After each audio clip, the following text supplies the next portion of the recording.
Halo sobat pembudidaya semuanya, selamat datang kembali di channel Arlang Farm. Sudah cukup lama saya tidak upload video di channel ini, serta kegiatan budidaya yang kami lakukan juga harus berhenti. Untuk mengawali pembuka awal yang baru ini, saya akan berbagi pengalaman tentang perjalanan Arlang Farm dalam budidaya sistem bioflok. Semoga video ini bisa menjadi pengalaman penting bagi kalian yang ingin praktik budidaya ikan, supaya setiap langkah bisa lebih terarah dengan baik. Jadi, langsung saja kita mulai ke pembahasannya.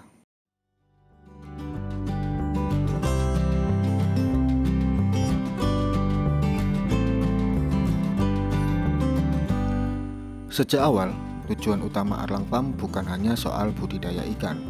Kami ingin memberdayakan pemuda Karang Taruna di lingkungan kami agar punya kegiatan yang positif, produktif, dan bermanfaat bagi lingkungan. Namun, pada kenyataannya, perjalanan ini tidak selalu mulus. Ada banyak rintangan yang membuat kami harus terpaksa berhenti sementara.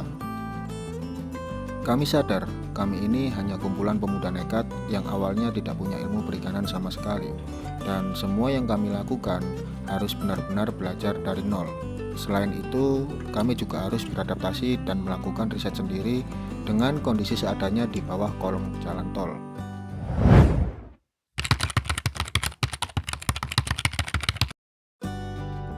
Untuk menjawab semua itu, kita perlu menengok ke belakang tentang sejarah lahirnya sistem bioflok itu sendiri. Kenapa teknologi ini dianggap hebat, dan kenapa jika ada yang berhasil, pasti bisa berkembang jadi besar. Namun di sisi yang lain, banyak juga yang mengalami kegagalan. Pada tahun 80 hingga 90-an, para petambak udang menghadapi sebuah masalah klasik, yaitu air kolam cepat kotor, biaya pakan yang mahal, udang mudah sakit, dan tantangan budidaya dengan padat tebar yang tinggi. Kemudian muncul seorang profesor bernama Dr. Yoram Avnimelek.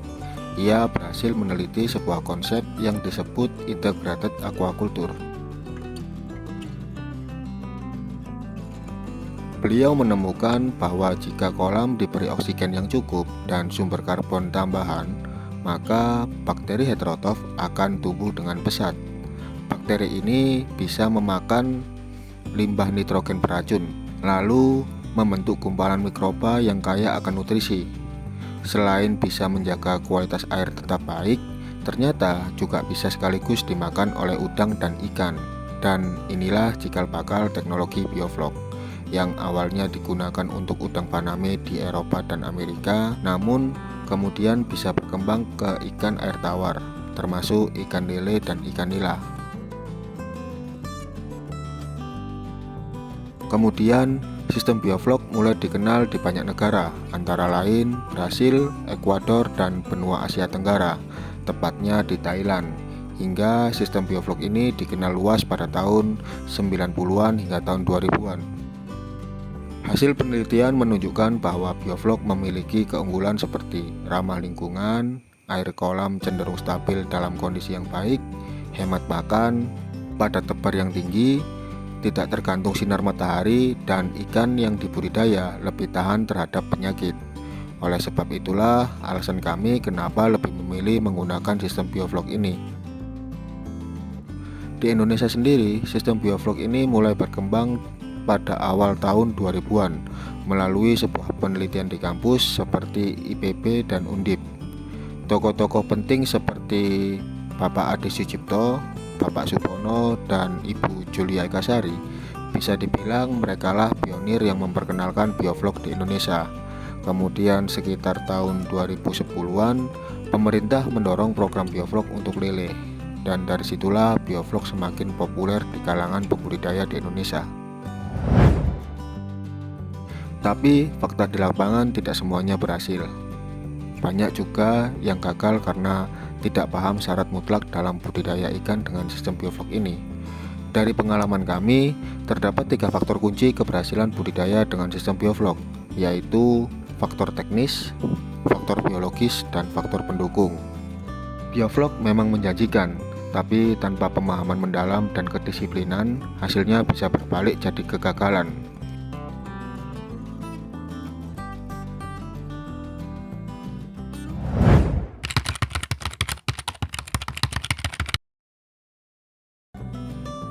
Bibit ikan yang baru datang seharusnya beradaptasi dulu dan memastikan bahwa bibit benar-benar sehat sebelum masuk tahap pembesaran dengan sistem bioflok. Akan tetapi, kondisi di lingkungan Arlang Farm tidak mendukung proses karantina dengan baik yang menyebabkan kegagalan berulang kali.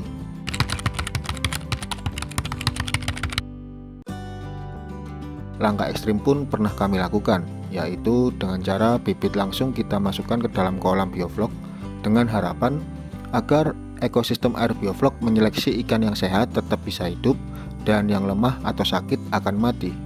Tetapi semua itu tetap belum efektif, dan pada akhirnya semua ini sangat bergantung pada kualitas bibit yang kami beli, sehingga hal ini membuat siklus budidaya tidak konsisten. Jika bibit yang kami beli banyak yang luka, otomatis kematian juga pasti akan banyak, dan itu juga berlaku sebaliknya.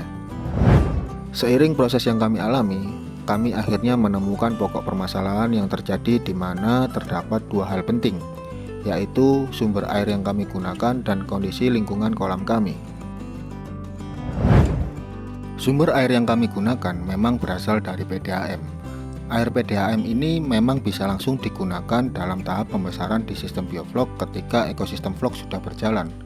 Akan tetapi, pada proses karantina sifatnya tidak ideal dikarenakan kandungan klorin, sisa kaporit, dan pH yang sering naik turun membuat bibit bisa mudah stres. Jika air PDAM tidak diendapkan terlebih dahulu minimal 24 jam dan diberi oksigen yang kuat, maka air PDAM bisa menjadi racun bagi bibit ikan dan hal ini sangat menyulitkan kami dalam proses pergantian air. Padahal pada proses karantina diwajibkan menggunakan sumber air yang steril agar bibit bisa benar-benar cepat beradaptasi dan bisa benar-benar sehat.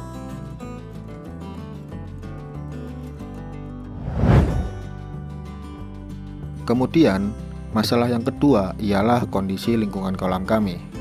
Kolam kami ini berada di kolong jembatan tol Mojosuro, di mana hal ini membuat cahaya matahari yang masuk sangat minim, bahkan tidak ada sama sekali.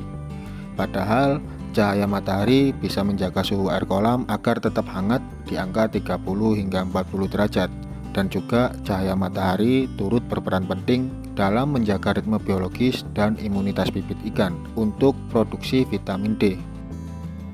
Karena kurangnya cahaya matahari ditambah suplai oksigen yang terus menyala, suhu air kolam di lingkungan kolam kami cenderung dingin. Nah, karena hal tersebut membuat bibit yang kami karantina lebih mudah rentan stres dan susah beradaptasi dengan baik. Selain itu, air dengan suhu yang dingin membuat bakteri patogen seperti jamur juga sangat mudah berkembang biak. Jadi, bisa dipastikan bibit yang mengalami luka luar akan berjamur, dan jika tidak diatasi atau dilakukan pergantian air dengan cepat, dipastikan akan menular pada bibit yang lain. Walaupun saat ini kami telah menemukan solusi yang mampu mengatasi hal tersebut, sayangnya semua itu terlambat. Karena untuk mengatasinya kami harus membuat kolam khusus untuk karantina dengan sirkulasi air yang stabil dan rekayasa suhu. Akan tetapi, modal usaha kami telah habis. Semua dana sudah terpakai untuk belajar dari nol dan beberapa riset mandiri sebelumnya. Belum lagi biaya pembelian setiap bibit yang selalu gagal dan biaya pakan, serta biaya bulanan seperti biaya listrik, air, dan kebutuhan harian, yang akhirnya membuat perputaran keuangan menjadi tidak sehat. Masalah yang kami alami secara tidak langsung membuat sebagian anggota tim mulai jenuh. Semangat yang dulu membara perlahan mulai padam, dan bahkan tak jarang timbul konflik kecil karena perbedaan pendapat. Rancangan bisnis yang sudah kami susun dengan matang dari mulai hulu hingga hilir juga gagal kami eksekusi dengan baik.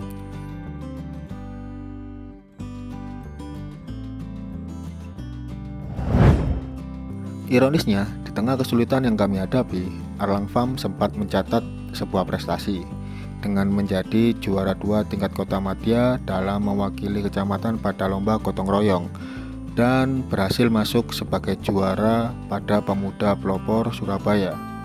Memang, jika dilihat dari luar, kami sangat berhasil. Namun di dalam internal kami sebenarnya sedang terpuruk. Prestasi ini hanya bertahan sementara, sedangkan masalah biologis dan finansial terus menekan. Sampai akhirnya Arlang Farm terpaksa vakum, bukan karena menyerah, tapi karena keadaan memaksa kami berhenti. Dari kegagalan yang kami alami, akhirnya kami sadar bahwa belajar dan memahami sistem bioflok secara mendasar dengan benar adalah sebuah kewajiban. Tidak cukup hanya dengan modal dan nekat. Arlang Farm belum usai. Insya Allah saya akan mencoba untuk bangkit kembali. Terus dukung channel ini agar bisa berkembang. Semoga video pembuka awal yang baru ini bisa menginspirasi kalian semua. Sampai jumpa di video berikutnya.